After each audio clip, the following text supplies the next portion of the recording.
Hai Sobat Samuel, berikut ini kami tunjukkan cara berinvestasi menggunakan aplikasi Star Mobile. Caranya sangat praktis dan tentunya mudah. Mari kita simak bersama-sama. Pertama-tama, unduh atau download aplikasi Star pada smartphone Anda. Tentu saja bisa melalui Google Play Store untuk Android dan juga App Store untuk iPhone.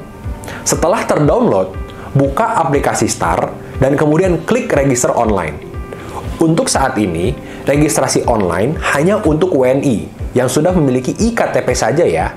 Lalu Sobat Samuel dapat melengkapi data-data pribadi Anda sesuai dengan iktp tersebut. Dalam proses pembukaan rekening online ini, Sobat Samuel dapat memilih untuk menggunakan rekening dana nasabah atau RDN di BCA atau BRI, sesuai dengan rekening bank yang sudah Anda miliki. Untuk pemilik rekening bank lain, Anda dapat membuka rekening Star Samuel Sekuritas melalui website atau offline. Untuk kode referral, Sobat Samuel bisa mengisinya dengan nama teman atau kerabat yang menyarankan aplikasi Star kepada Anda. Kalau tidak ada yang menyarankan atau merefer, kode tersebut dapat dikosongkan saja.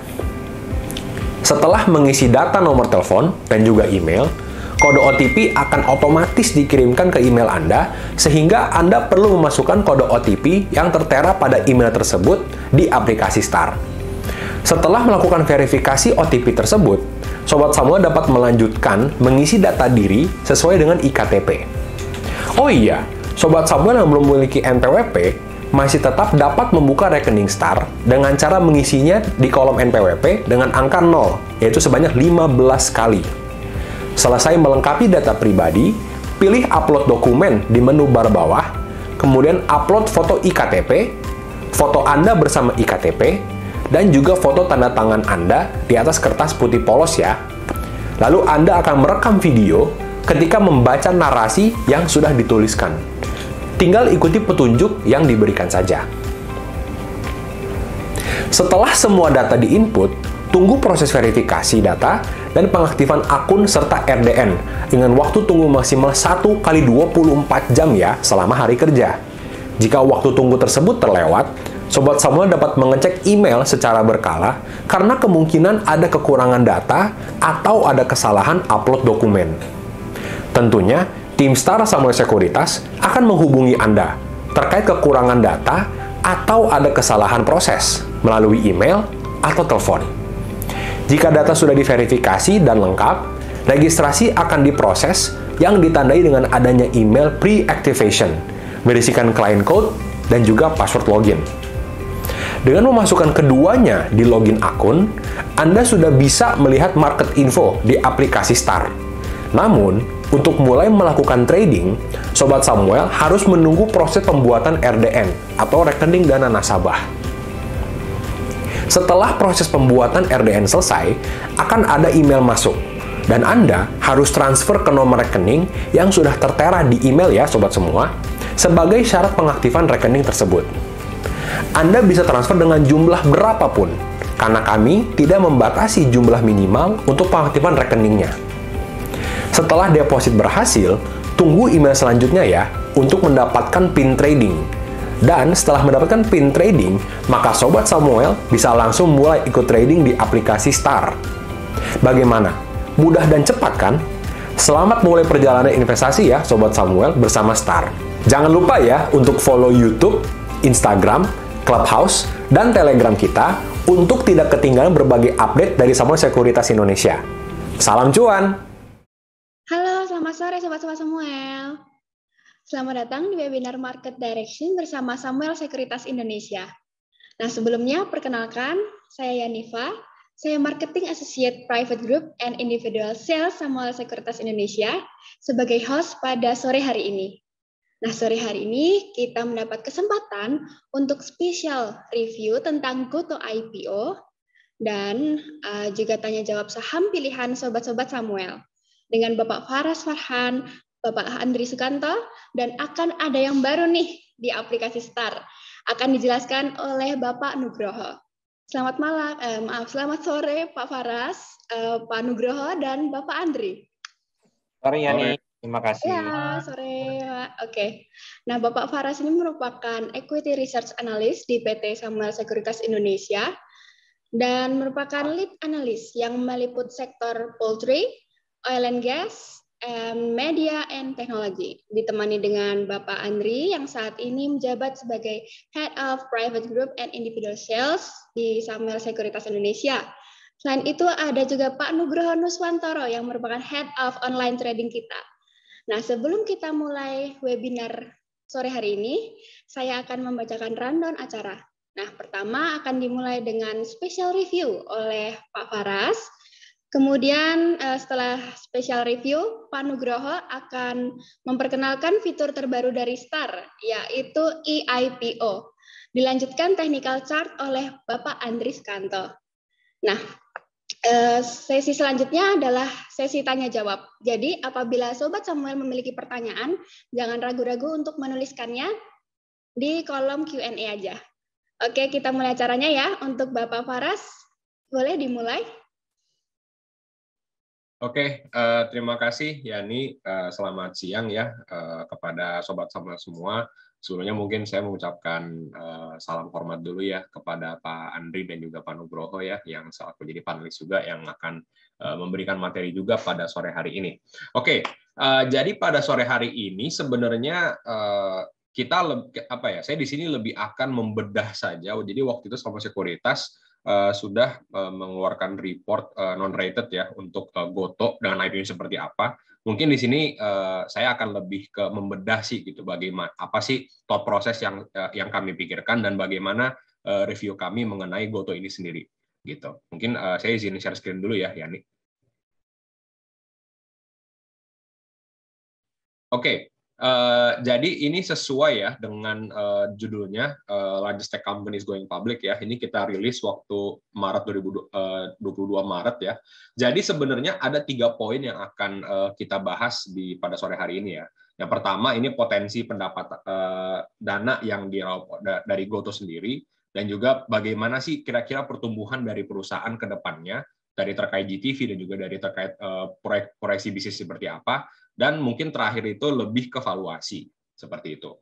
Nah, jadi kalau misalnya kita baru mulai dulu ya, pertama itu dari segi potensi pendapatan prosit ya. Jadi waktu pada saat kita merilis ini, Gotoh ini belum ada harga fix, tapi sekarang kemarin sudah ada harga fix ya di 338 dan akan listing nanti di tanggal 11 April seperti itu. Jadi bagi teman-teman Sobat Samuel semua yang sudah memiliki saham, yang sudah memiliki atau yang sudah memesan saham Gotoh, bisa langsung menantikannya itu di 11 April itu sendiri.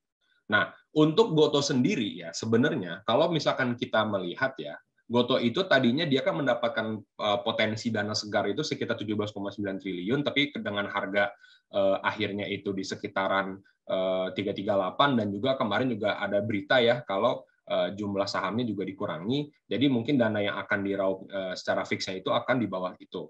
Nah, tapi yang menariknya dari alokasi dana ini adalah Gotoh ini akan mengalokasi dananya semua untuk modal kerja. Jadi berbeda dengan apabila kita melihat IPO yang seperti biasa, kan ada yang dipakai misalkan untuk capex, ada juga dipakai untuk ekspansi, atau ada juga dipakai untuk bayar utang. Nah, kalau Gotoh ini dia dipakainya itu untuk modal kerja. Nah, modal kerja ini dia akan dialokasinya itu dibagi-bagi ke subbisnisnya. Ini seperti yang saya sudah jelaskan ya, ini ada 30% untuk Tokopedia, 30% untuk Gojek, dan juga 20% untuk GoPay. Nah, mungkin pertanyaannya adalah kenapa Tokopedia ini mendapatkan alokasi yang relatif besar gitu ya dibandingkan dengan Gojek dan juga GoPay. Karena kalau misalkan kita turun ke chart sebelah sini, mungkin di figure yang ini, jadi kalau kita breakdown secara gross transaction value, mungkin ini sedikit gambaran saja ya. Jadi bagi Sobat Samuel semua yang belum tahu, gross transaction value itu adalah total transaksi yang terjadi di dalam suatu grup, suatu perusahaan gitu. Jadi misalkan nih Sobat Samuel semua melihat misalkan di marketplace Tokopedia ada barang seharga 100.000, nah itu termasuk di gross transaction value gitu. Nah ini kedepannya terutama ketika nanti ada pemain-pemain industri teknologi yang akan masuk, istilah-istilah ini akan menjadi semakin familiar gitu kedepannya. Nah kemudian apabila kita melihat dari breakdown ini ya, ternyata kalau kita perhatikan Tokopedia itu dia berkontribusi hampir mayoritas terhadap total GTV dari Gotoh itu sendiri.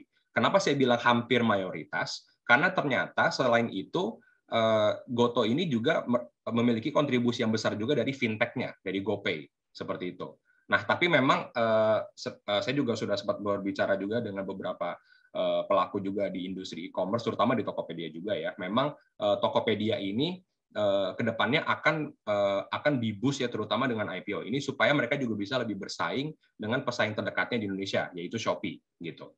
Nah, sebagai konteks saja ya, jadi untuk ranah e-commerce di Indonesia, Tokopedia dan Shopee itu mereka merupakan dua pemain e-commerce terbesar saat ini. Dengan kalau misalkan kita melansir dari SimilarWeb ya, Tokopedia itu kalau tidak salah mereka memiliki monthly average users atau pengguna rata-rata bulanan itu sekitar 413 juta. Sedangkan Shopee itu beda tipis gitu. Sedangkan pemain ketiganya itu hanya di sekitar 80 juta, 90 jutaan. Jadi itu benar-benar menandakan dominansi dari Tokopedia dan Shopee di kancah e-commerce di Indonesia gitu. Oleh karena itu sebenarnya alokasi 30% untuk Tokopedia ini juga sebenarnya make sense gitu. Nah, tapi kalau misalkan kita perhatikan ya, mungkin bagi teman-teman juga sudah sempat membaca ada dan mungkin melihat proyeksi dari Goto ini akan seperti apa.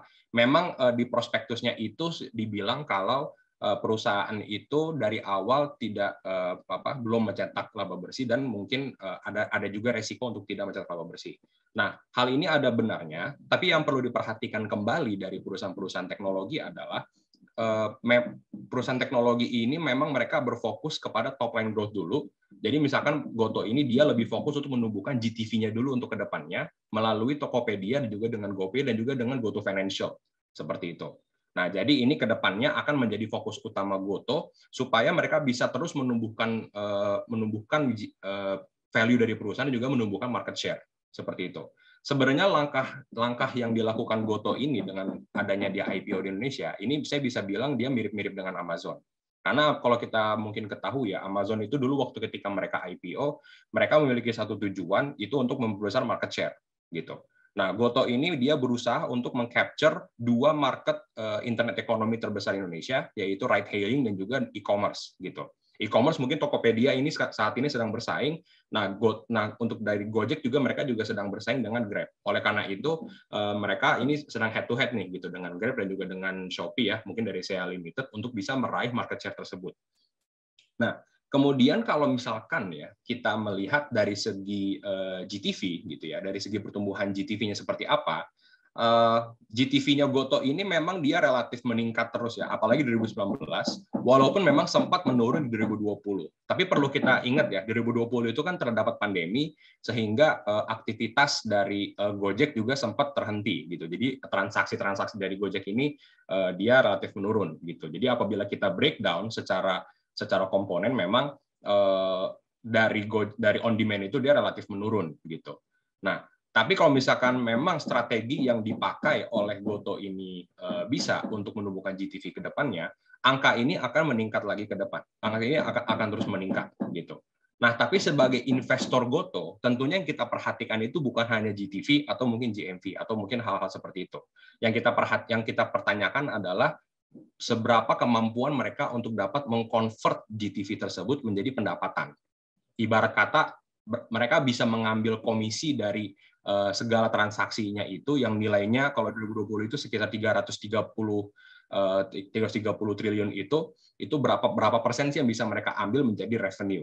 Nah, Sobat Samuel, disinilah kita muncul dengan istilah take rate. Take rate ini mungkin kalau bahasa mudahnya ini adalah tingkat pendapatan yang didapatkan oleh suatu perusahaan tech company dari total GTV atau GMV-nya gitu. Nah, kalau kita melihat secara take rate sendiri ya, di sini saya membagi menjadi dua. Kalau untuk Tokopedia di sini belum saya masukkan karena Tokopedia sendiri baru dikonsolidasinya itu di sekitaran 2021 ya laporan keuangannya. Jadi di sini hanya ada dua, ada Goto Financial dan juga dari Gojek. Nah, secara take rate Gojek ini 2020 ini memiliki take rate sebesar 6%. Artinya setiap transaksi yang terjadi di Gojek dengan aplikasi Gojek, misalkan Sobat Samuel ini naik GoRide atau misalkan Sobat Samuel pesan GoFood dan lainnya, nah Gojek ini mengambil rata-rata sekitar 6% Nah, sebenarnya ini saya sempat coba semacam research kecil-kecilan, coba nanya-nanya ke driver-driver Gojek dan juga nanya-nanya ke merchant, dan memang angka ini inline gitu. Ya, kalau kita rata-ratakan memang ini angkanya inline karena memang itulah yang diambil dari Gojek yang diakuin sebagai revenue mereka. Nah, tapi perlu kita perhatikan juga, walaupun secara take rate-nya ini Gojek ini besar, tapi dari servis Gojek ini dia hanya berkontribusinya kecil. Kalau kita lihat dari gambar yang sebelah kiri di figure 1, dia hanya berkontribusi itu kecil sekali. Ini hanya sekitar 20%-an gitu. Artinya memang Gojek ini kenapa tingkat pendapatannya mungkin secara komisi itu dia masih jauh lah ya gitu dibandingkan dengan pemain terdekatnya, karena memang kontribusi dari take rate terbesarnya itu dia masih relatif kecil. Nah, pertanyaannya adalah kalau untuk GoPay dan juga untuk Tokopedia berapa gitu. Nah, kalau misalkan kita melihat ya, di sini juga saya juga sudah sempat menulis ya. Kalau jadi secara take rate Tokopedia itu kalau misalkan kita hitung-hitung, dia itu mengambil sekitar 1,3% dari total GTV itu diakui sebagai pendapatannya gitu. Artinya dari setiap transaksi yang terjadi di Tokopedia, Goto itu mengambil sekitar 1,3%-nya. Nah, sebenarnya angka ini kalau misalkan kita bandingkan dengan pemain terdekatnya yaitu Shopee, ini masih relatif lebih kecil. Karena kalau kita perhatikan di Sia Limited atau mungkin di Shopee ya, mereka itu bisa mengambil 6,9% take rate gitu. Dibandingkan dengan Tokopedia yang cuma 1,3%. Artinya Shopee ini mampu mengkonversi total transaksi mereka menjadi pendapatannya itu sekitar 6,9%. Mereka bisa mengambil 0,9%-nya itu. Nah, pertanyaannya adalah, terus bagaimana caranya supaya mereka bisa meningkatkan kinerja ke depannya gitu. Nah, disinilah muncul strategi yang harus diambil oleh Goto ke depannya agar mereka bisa menumbuhkan dari pertumbuhan perusahaan gitu. Nah, caranya adalah Goto ini kan dia sudah tersebar juga bukan hanya di Indonesia saja, tapi juga di Asia Tenggara juga. Dan juga mungkin sempat ada rumor mereka juga akan mencoba mengekspansikan operasinya juga di belahan dunia lainnya gitu. Nah, sebenarnya taktik ini bisa saja dapat meningkatkan profitabilitas karena ini sesuai dengan strategi yang dipakai oleh Shopee ya. Shopee itu kan sudah beroperasi di berbagai negara kan, ada Taiwan, ada di Indonesia, di Singapura. Nah, ternyata kalau kita breakdown gitu per negara, per regional, take rate yang diambil per negara ini berbeda-beda. Dan Indonesia itu merupakan salah satu negara dengan take rate yang paling kecil. Sebenarnya ini make sense saja ya kalau misalkan mengingat memang industri e-commerce kita ini masih relatif awal, sehingga memang tingkat komisi yang diambil oleh perusahaan-perusahaan teknologi ini masih relatif rendah. Oleh karena itu, apabila Goto memang ingin menumbuhkan pendapatannya lagi ke depannya, mereka harus bisa berekspansinya itu mungkin bisa melebar ke kancah regional gitu misalkan. Bisa dimulai di regional dulu. Oleh karena itu, alokasi dana IPO sekitar 30% untuk Tokopedia dan mungkin ada juga sekitar berapa puluh persen untuk beberapa subbisnis di luarnya. Ini sebenarnya make sense sekali supaya Goto ini bisa menumbuhkan kembali perusahaan. Nah, hal yang penting juga untuk diperhatikan oleh investor Goto itu perkembangan bukan hanya dari Tokopedia tapi juga dari GoTo Financial karena ini akan mencakup bisnis GoPay-nya dan juga berbagai bisnis keuangannya yang ada di Goto gitu. Nah, kunci dari bisnis keuangan Goto ini adalah ekosistem gitu. Kan kalau kita melihat misalkan kita bandingkan ya dengan Bukalapak gitu. Bukalapak itu kan dia sudah memiliki ekosistem MTech yang punya Dana. Tapi kemarin kalau nggak salah Dana juga sempat dijual kan gitu. Tapi mereka akhirnya bisa masuk ke ekosistemnya Alobank gitu. Jadi kunci dari kesuksesan bisnis fintech itu adalah ekosistem. Nah, jadi kalau misalkan memang Goto ini ingin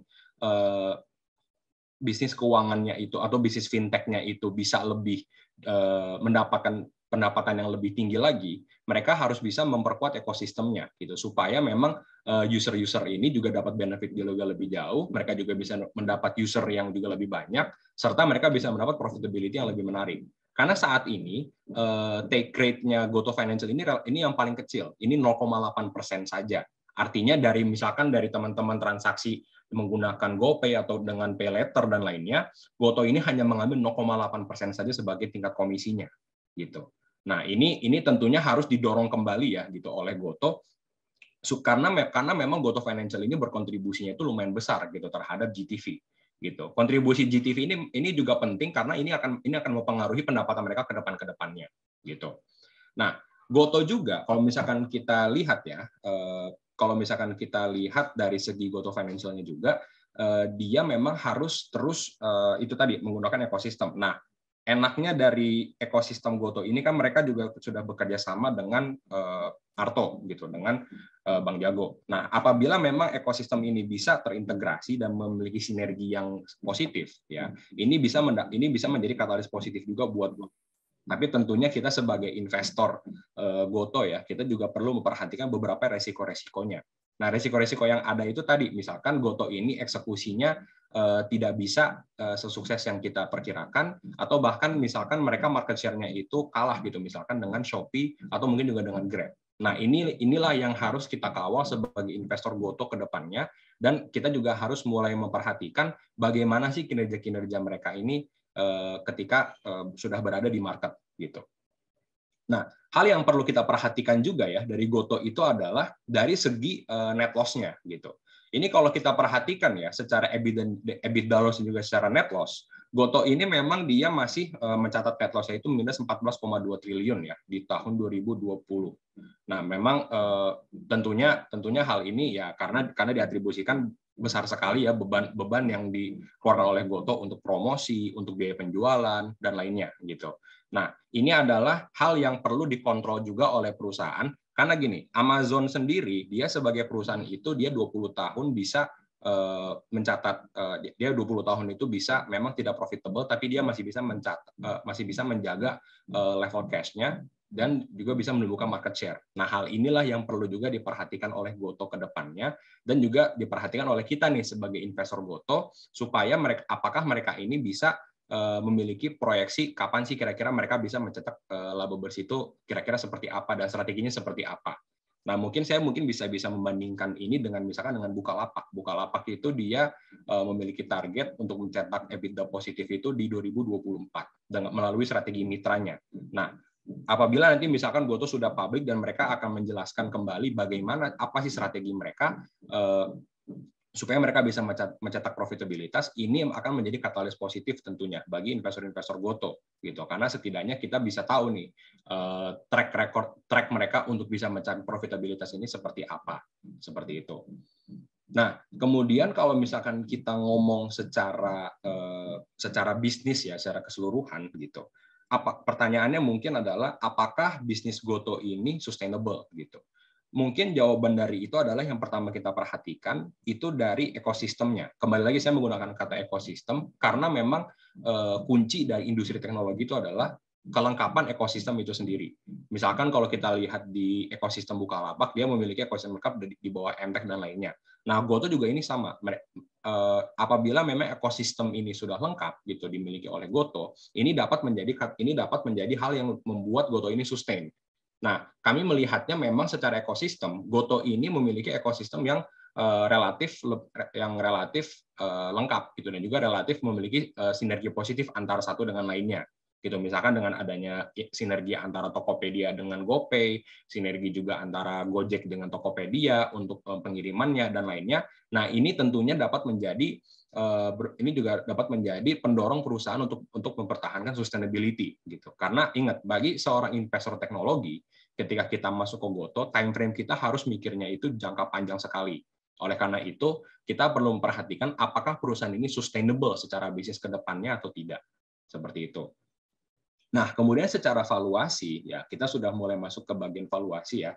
Memang kami melihatnya Gotoh ini kami menilai ini moderat ya, karena memang Gotoh ini ketika dia IPO, dia ditawarkan itu di sekitaran 0,7 hingga 0,8 kali price to GTV gitu. Nah, kami kenapa menggunakan price to GTV bukan price to earnings atau price to book value? Karena kalau kita menggunakan price to earnings ini memang untuk tech company kurang relevan karena memang tech company kan relatif masih mencatat net loss gitu. Oleh karena itu kami menggunakan price to GTV dan coba kita bandingkan nih dengan tetangganya seperti apa.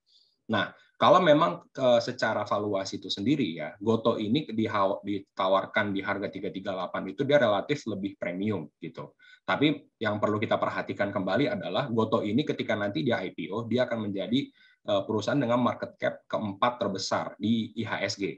Oleh karena itu, ada kemungkinan, ada sentimen kalau harga Goto ini juga akan lebih stabil gitu. Ada kemungkinan seperti itu. Tapi kembali lagi kalau memang secara kita bandingkan dengan perusahaan-perusahaan sejenis, valuasi Goto ini memang dia terkesannya itu lebih premium karena memang rata-rata dari perusahaan-perusahaan terdekatnya seperti Grab dan juga dengan Shopee Limited dan juga dan lainnya itu memiliki rata-rata price to GTV itu sekitar 0,5 kali seperti itu. Jadi memang bagi sobat Samuel semua ya yang memang ingin menjadi investor Goto dan juga ingin masuk gitu ke sektor teknologi, hal terpenting yang kita perhatikan itu lebih ke apa sih growth story-nya ini seperti apa. Karena memang perusahaan-perusahaan teknologi itu kan dia masih berada di fase growth-nya dan growth inilah yang perlu kita tekankan kembali gitu. Apakah growth ini dapat mereka kejar atau atau apakah growth ini dapat sustainable ke depannya gitu. Dan yang penting juga dari Goto juga dari persaingannya. Itulah yang harus kita kawal terus gitu ke depan. Mungkin itu saja untuk review Goto dari saya ya. Nah, selanjutnya bagi sobat Samuel semua, tentunya kan bagi kita sudah ada kejutan ya Yani ya. Bagi yang ingin tertarik gitu ya untuk memiliki saham Goto melalui aplikasi Star, tentunya kita sudah memiliki kejutan ya Yani. Boleh tolong dijelasin dong kejutannya seperti apa? Oke, baik. Terima kasih, Pak Faras. Nah, kejutannya ini akan dijelaskan oleh Pak Nugroho. Boleh silakan Pak Nugroho? Ya, terima kasih Mbak Yani. Ya. Ya, ini saat ini luar biasa sekali. Biasanya kita untuk beli IPO tuh masih melalui website ya, idx.co.id IPO. Cuma saat ini nih luar biasa, aplikasi Star saat ini sudah bisa untuk membeli IPO, bukan hanya cuma Goto, tapi semua IPO. Jadi kita nggak perlu lagi harus login ke IPO IDX. Saat ini sudah aplikasi Star sudah bisa untuk dipergunakan. Nah, saya akan contohkan gimana caranya ya. Mungkin saya izin share screen ke Mbak Yani ya. Baik, Pak.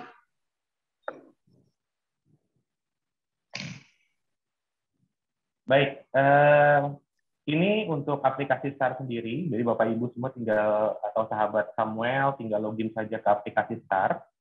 Lalu kemudian kita lihat ke sisi bawah, ya baik dari iPhone maupun smartphone ya, Android mungkin kita tinggal klik aja ke menu RP yang ada di bawah, ya. Lalu kemudian kita klik sisi kiri yang atas, ya. Lalu kemudian 3 garis sisi kiri atas, kemudian kita pilih IPO. Lalu kemudian di situ yang sebelumnya kita pergunakan adalah IPO IDX. Saat ini sudah tidak dipergunakan lagi karena aplikasi Star sudah bisa digunakan. Kita tinggal pilih aja IPO. Nanti akan muncul tampilan seperti ini. Oke, dan sini ada 3 hal. Ya. Yang pertama adalah yang book building. Ini yang masih dalam fase book building. Kemudian ini yang sudah public offering, artinya memang sudah tanggal penawaran umum gitu ya. Lalu kemudian ini yang sudah listing. Oke, nah kita masuk ke public yang sudah public offering ya. Ini kita ambil contoh tadi Mas Farhat sudah cerita banyak terkait Goto gitu ya. Nah, di sini kita tinggal pilih saja sahamnya apa sih yang mau kita inginkan. Misalkan kita mau Goto gitu ya. Nah, kita tinggal klik aja menu order ya, yang ada di sisi kanan di tulisan Goto itu di bawahnya sudah kanan ada tulisan order. Kita hanya tinggal klik order ya. Dan ini terkait penawaran umum, kantornya di mana, terus kemudian penjamin emisinya siapa saja.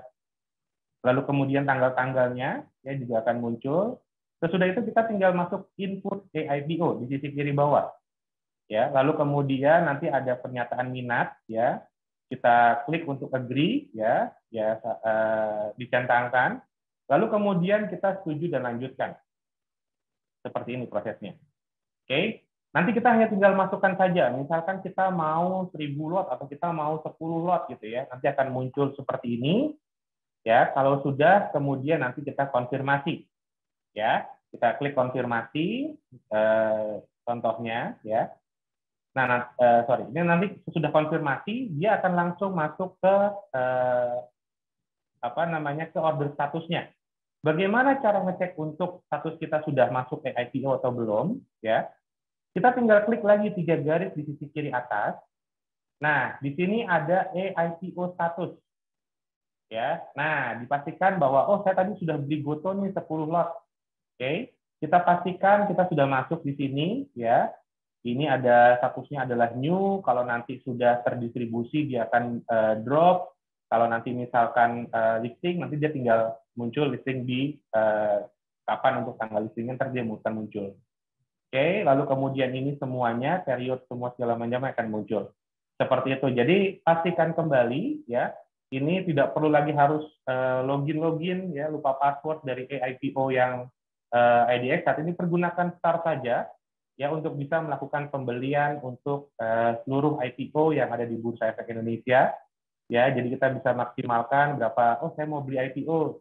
Ya udah tinggal kita lihat ready nggak cash kita, ya. Kalau tadi kan kita bisa lihat di situ dana yang IPO sini kelihatan tuh di situ ada berapa sih dana yang bisa kita pergunakan. Oke, nah ini saya ulang kembali, mohon maaf. Nah, di sini ada dana tersedia di RDI. Jadi kita bisa pergunakan itu. Ya, jadi pastikan kenapa di sini muncul dana tersedia di RDI. Karena proses pembayaran untuk IPO dia adalah secara tunai. Jadi ketika kita mau beli IPO, kebetulan kalau nggak salah IPO GoTo adalah besok, hari terakhirnya. Tapi di Samuel mungkin jam 10 sudah maksimal untuk tersedia dana maupun juga sudah order. Jadi malam ini bisa order, kemudian bisa melakukan transfer. Seperti itu. Baik, mungkin kalau nanti ada pertanyaan, bisa ke ruang untuk pertanyaan, nanti kita akan jelaskan kembali. Baik, saya akan kembalikan kembali ke Mbak Yani. Oke. Baik. Ya, terima kasih untuk Pak Nuk. Pak Nuk, kebetulan ada pertanyaan ini ya dari Bapak Usman tentang IPO, eIPO. Kalau misalnya dalam masa book building kita ordernya di harga 320, tapi saat penawaran jadi 338, berarti yang 320 kita book building itu di-cancel ya? Boleh dijawab Pak Nuk? Baik, prinsipnya untuk eIPO adalah penawar. Jadi harga yang terbentuk yang terbaik di berapa, biasanya dia ada range. Misalkan contoh 320 ke 340. Nah, kita pesan misalkan di 320 gitu ya. Nah, pada saat kita pesan di 320, ternyata terbentuk 330. Otomatis dia akan tercancel. Karena harganya yang diminta oleh si investor itu di bawah harga yang ditetapkan. Jadi, biasanya kebanyakan dari investor, dia akan masukkan harga penawaran terbaik, gitu ya. Harga penawaran terbaik mungkin harga tertinggi, ya. Dia masukkan harga penawaran terbaik di situ. Nah, lalu kemudian nanti pada saat nanti dia ikut IPO, dia bukan bayar dengan harga yang tertinggi, tapi dengan harga yang memang sudah terbentuk. Misalkan di harga 330. Nah, nanti dia hanya setorkan atau sejumlah yang 330 tersebut. Karena harga yang sudah terbentuk adalah di 330 tersebut. Seperti itu, Mbak Yani. Mungkin ada pertanyaan lagi, silakan. Baik, ya. Sekian pertanyaan untuk tentang eIPO ya, Pak Nuk ya. Nah, kita bisa lanjut untuk technical chart oleh Pak Andri yang akan dibahas dulu yang di flyer ya, untuk sobat-sobat Samuel ya. Kemudian bisa dilanjutkan, mungkin ada pertanyaan tentang technical chart saham-saham yang ingin diketahui, bisa chat aja di kolom Q&A. Silahkan, Pak Andri.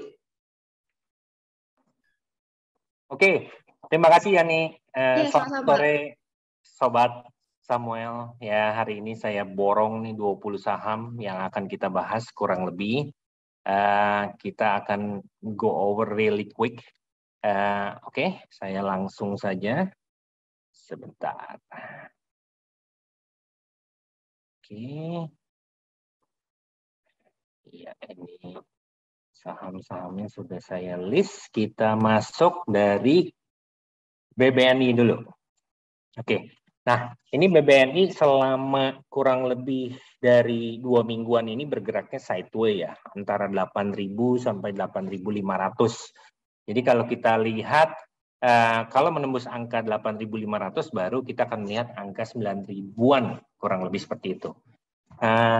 Lalu bank lainnya adalah Mandiri.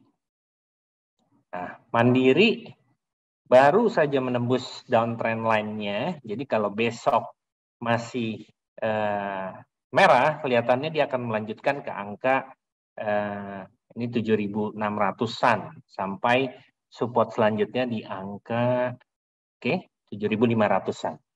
Ya. Nah, kemudian Bank BBRI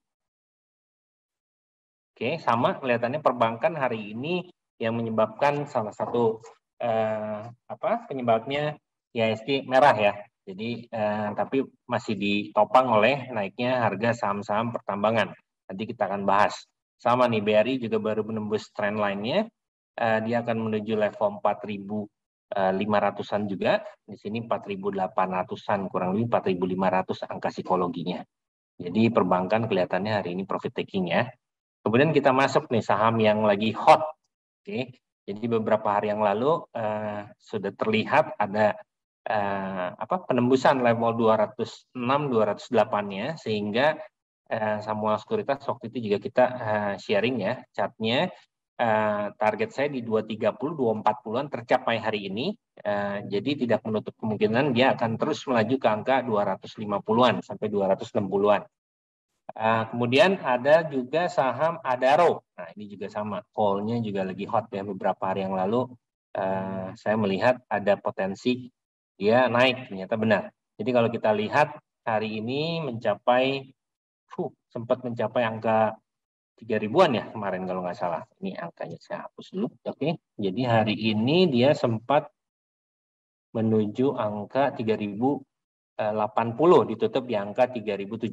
Masih uptrend. Target selanjutnya di 3.200 atau 3.270-an.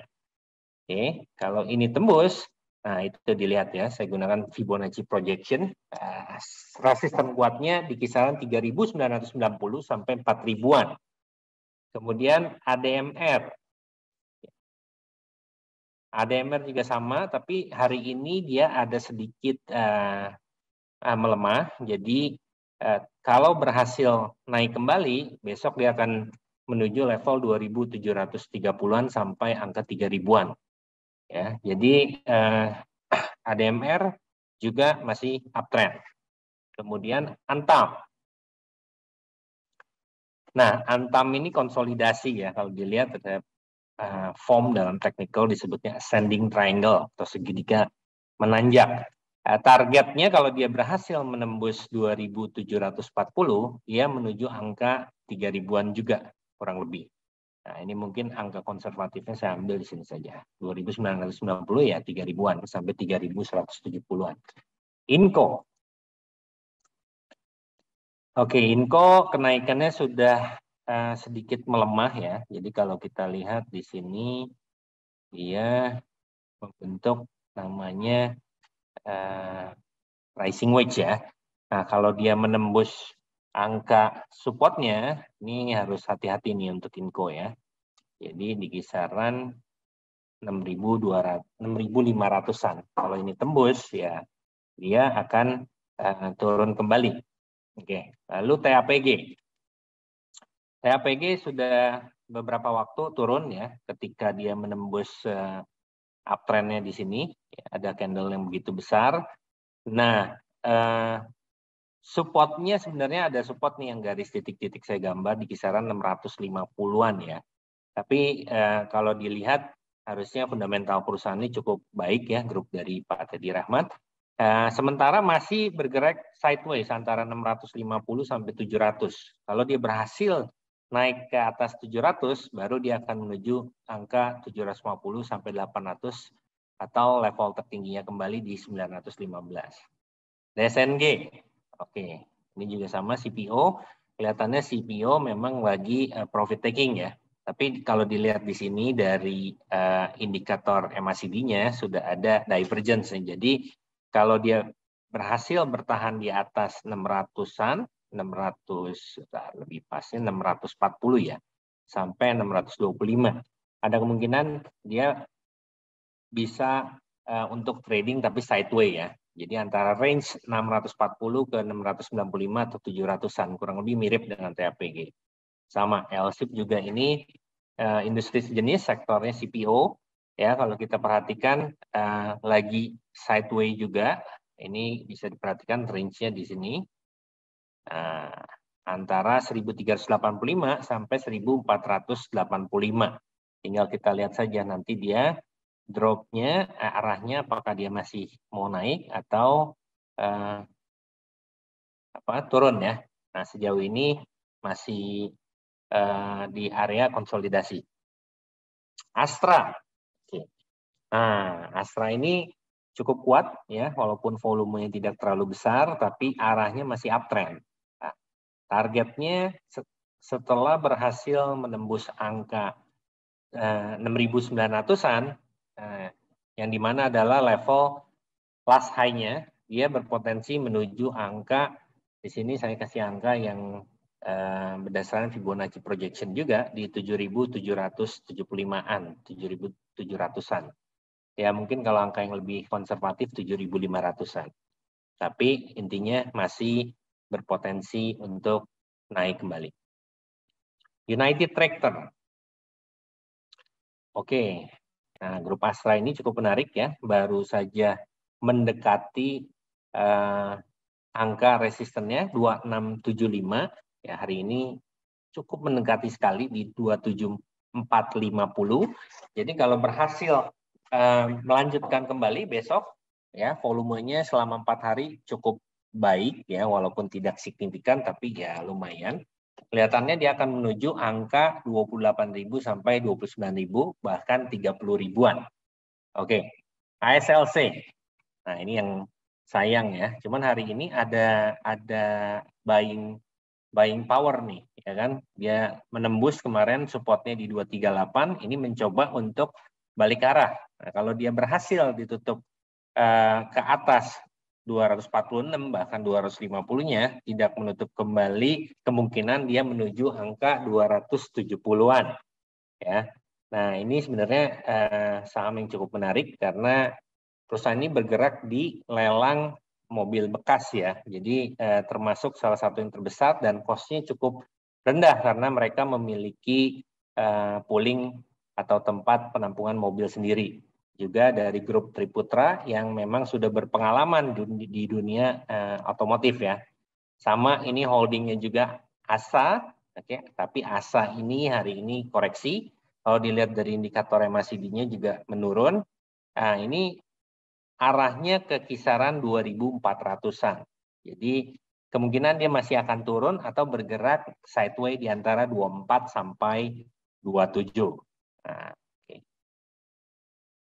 Nah, ini dia saham yang lagi hot juga ya, film.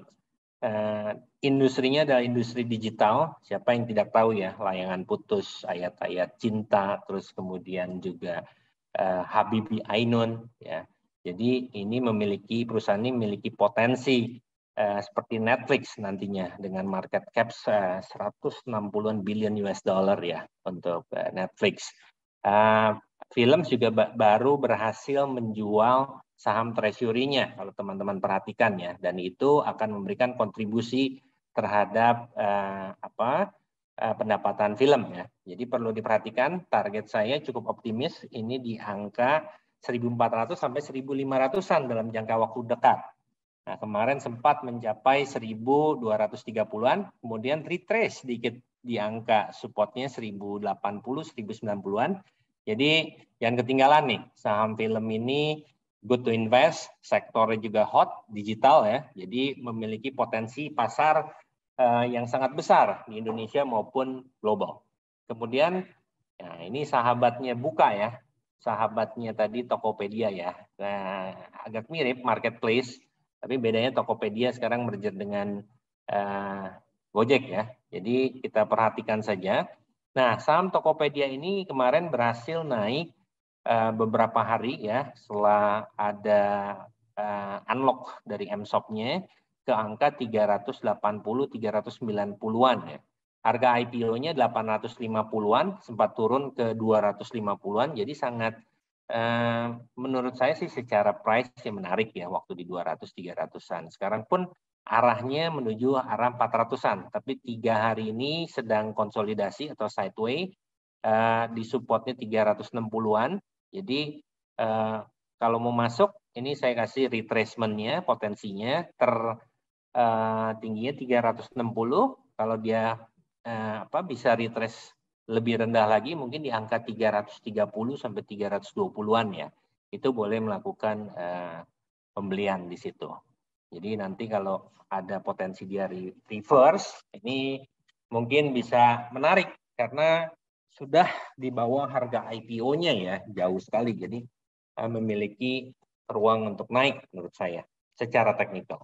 Oke. Nah, kemudian juga dari sektor batubara ini ada yang tinggalan, saya cover aja. Harum ya, Harum ini 3 hari berturut-turut naik dari 10.700, waktu itu saya prediksi mungkin bisa ke 10.200-an, tapi ternyata dia pas sekali berhenti di support trend line-nya ini di kisaran 10.450 ya terendahnya kemarin minggu ini atau minggu lalu ya. Kemudian dia naik sampai 2.475.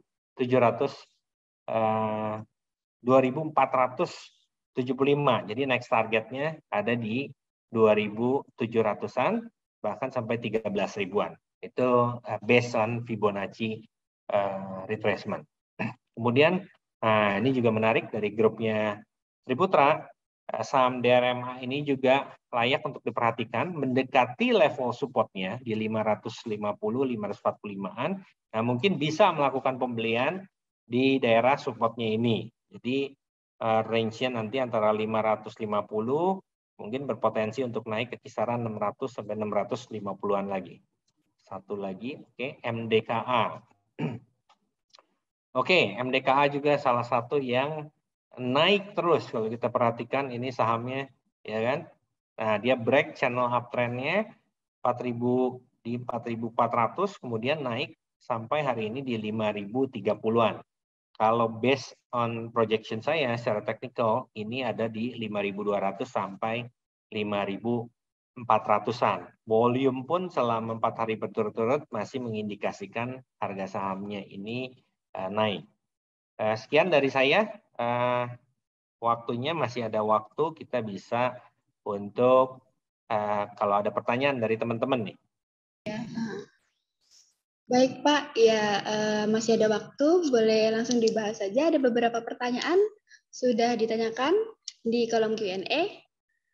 Pertama ada saham Unilever. Unilever, oke, berarti ini untuk saya ya. UNVR. Oke, UNVR kelihatannya turun ya selama pandemi, mungkin karena penjualannya terpengaruh juga. Oke, coba kita lihat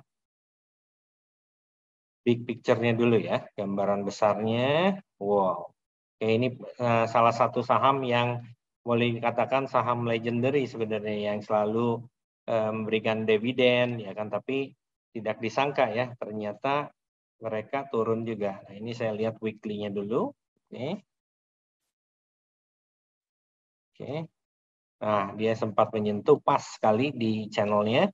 Tapi beberapa hari ini ada volume nih yang mengindikasikan pembelian di Unilever ya. Jadi kalau kita lihat ini ada rebound ya, rebound yang bisa diperhatikan ya. Baru dia break down trend line-nya juga. Oke. Nah, ini targetnya mau kemana? Pertanyaannya ya kan. Oke. Supaya lebih menarik, coba kita lihat. Oke. Arahnya slightly up, ya, dengan volume tidak terlalu besar, tapi lumayan. Oke. Target terdekatnya ada di high-nya di sini, 3.760. Kemudian kalau dia berhasil naik, ya, ke sama 3.800-an, next-nya ada di kisaran 4.000-an. Ya, kita konfirmasi dengan satu retracement lagi. Ya. Oke. Ya, angkanya sama, 4.100 mungkin 4.300-an untuk saat ini ya, jangka target kenaikannya. Jadi ini sudah mulai ada indikasi dia untuk reverse atau naik ya. Nanti tinggal kita tunggu secara kinerja atau penjualannya bagaimana untuk Unilever. Ada lagi, Yani? Oke, baik. Ada BRIS dan Agro, Pak. BRIS ya. Ya.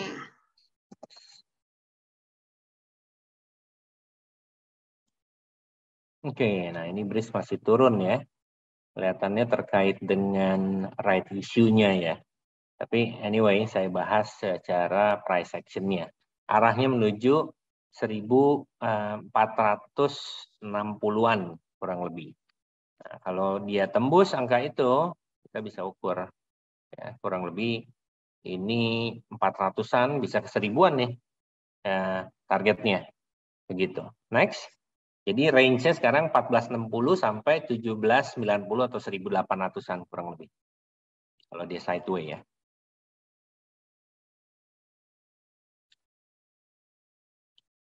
Oke. Ada pertanyaan lagi? Antam ya. Tadi Antam sudah dibahas nih, ada pertanyaan WSKT dan CTRA. Oke. WSKT. Waskita. Oke.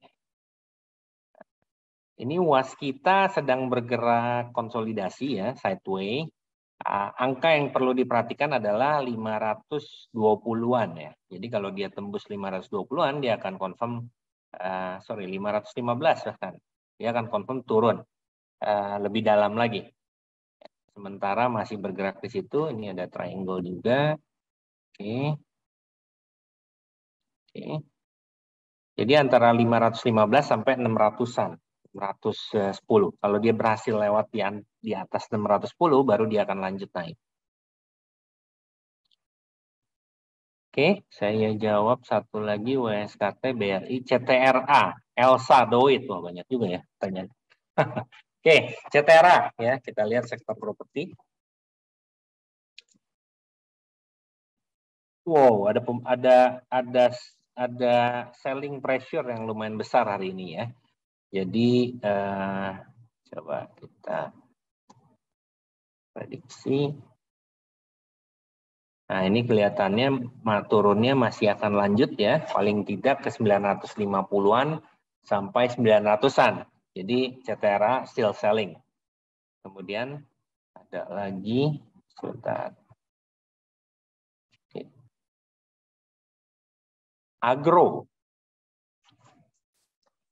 Agro dan Elsa.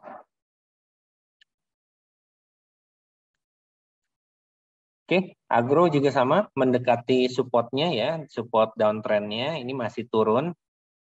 Kalau dia tembus 1080-nya ya terdekat di angka 1000-an ya.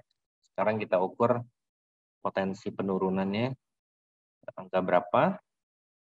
Kalau dia tembus di bawah 1000 ya. Ini pertanyaannya, masih turun nggak? Masih. Kalau dilihat dari bentuk candle-nya dan kemudian volume-nya juga, dia masih ada kecenderungan turun ya, akan lebih rendah lagi. Oke, coba kita lihat targetnya based on channel. Ada di kisaran 700-an. Ya, ini cukup ekstrim lah ya, 700-an, tapi ini masih ada potensi turun ya. Kalau saya lihat ya mungkin dia minimal ke angka 1000 lah kurang lebih. Oke, agro dan tadi ada Doit. Oke.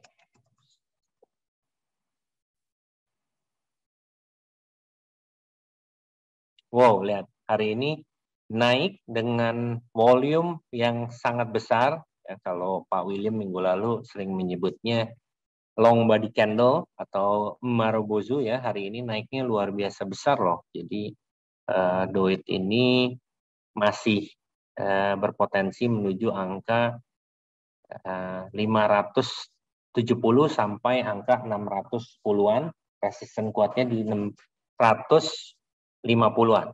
Nah, kita perhatikan apa lanjut, tapi kalau dilihat biasanya kalau ada volume besar, dia biasanya profit taking dulu atau bergerak ke sideway. Tapi harus diperhatikan kalau high-nya besok ditembus, jadi 560 yang ditembus, pasti dia akan menuju level target atas selanjutnya.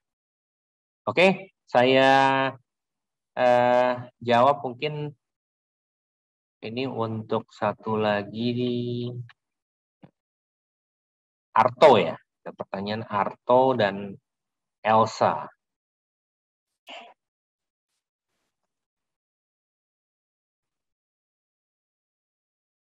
Oke, Arto baru saja tembus supportnya ya, gambaran risk reward. Oke, jadi kalau ini saya hapus dulu supaya tidak mengganggu. Ini baru saja tembus, targetnya kemana? Nah, ini kan bisa kelihatan ya, support kuatnya di 11.800-an. Ya, jadi atau trennya masih turun, teman bisa perhatikan. Oke, channelingnya cocok menuju ke sini. Ya, jadi pas 11.800-an. Oke, mudah-mudahan jangan tembus ya. Kalau teman-teman sudah punya Arto, ya diperhatikan angkanya. Ini di kisaran 11.800 sampai 11.500-an. Tapi kalau di situ nggak tembus, boleh diperhatikan untuk melakukan buy on support. Oke.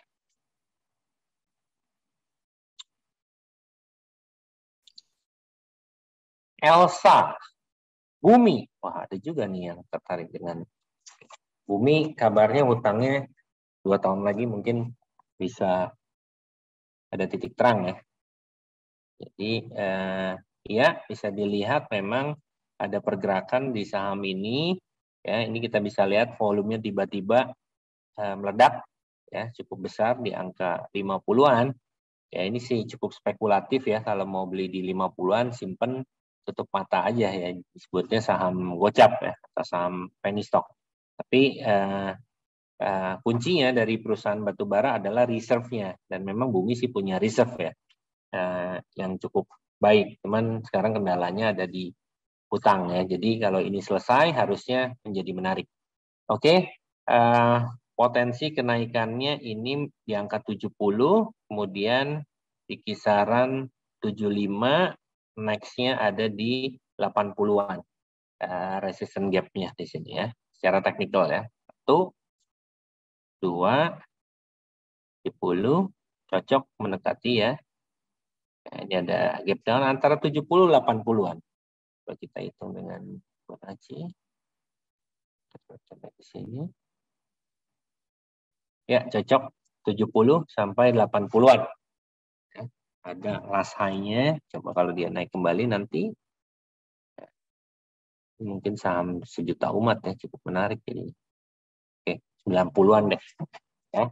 Jadi 70, 80, 90 potensi naiknya. Tinggal kita lihat volumenya apakah terus akan besar. Jadi teman-teman jangan lupa di aplikasi STAR kan kita bisa lihat ya value-nya, terus kemudian beta offer-nya totalnya seperti apa, itu juga menjadi menarik. Aplikasi kita cukup lengkap. Sebelum lupa, saya coba sharing nih, kita punya sosial media. Jadi kalau teman-teman di sini yang belum buka rekening dengan STAR, jangan lupa untuk tadi bisa kontak Yani atau Pak Nugroho, silakan di post nomor teleponnya. Ini kita punya sosmed Samuel, IG kita Samuel Sekuritas, banyak informasi yang cukup menarik kita sharing di sini. Kemudian kita juga punya TikTok ini Samuel Sekuritas, YouTube kita juga Samuel Sekuritas, dan Telegram ini yang cukup besar, ada 2.000-an lebih subscribernya ya saat ini di Samuel Stock Update. Jadi untuk event-event seperti ini kita akan sharing di sana. Jadi teman-teman silakan di capture, di foto ya kan untuk sosmed kita untuk mendapatkan informasi terupdate dari Samuel Sekuritas. Saya rasa karena waktunya ini sudah jam 4:30, saya coba lihat ya, masih ada pertanyaan. Nah, kelihatannya cukup banyak. Oke, Bumi sudah, Arto sudah, Elsa. Oke. Boleh Elsa. 2 pertanyaan terakhir ya Pak ya? Oke, saya cover ya, karena kan teman-teman juga mau buka puasa, nanti mungkin ada yang mendekati waktunya ya. Dan kita juga masih ada acara Clubhouse kalau nggak salah. dengan Pak Damar nanti. Anyway, tadi Elsa dan apa?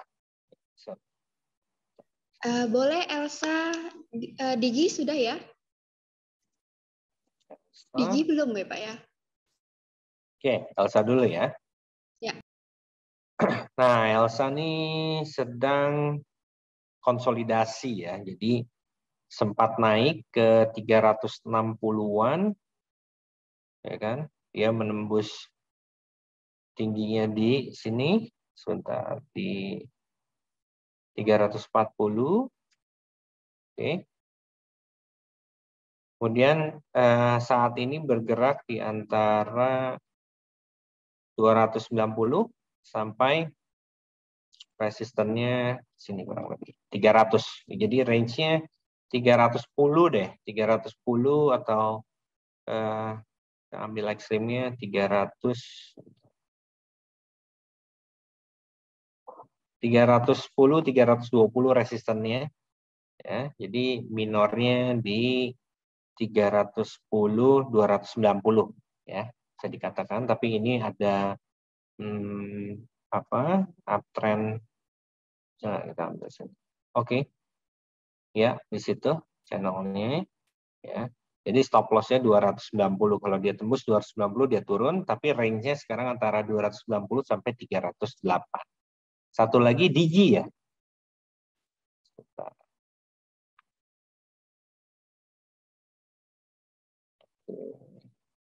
Digi.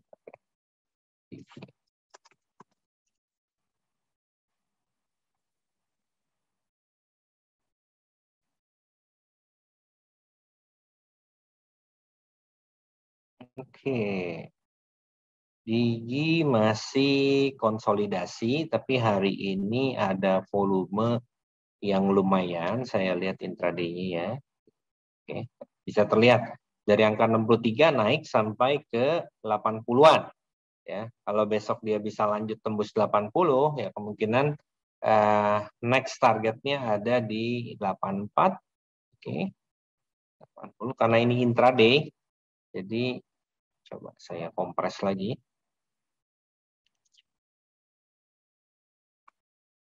Sampai 84 sampai 100. Sementara itu dulu.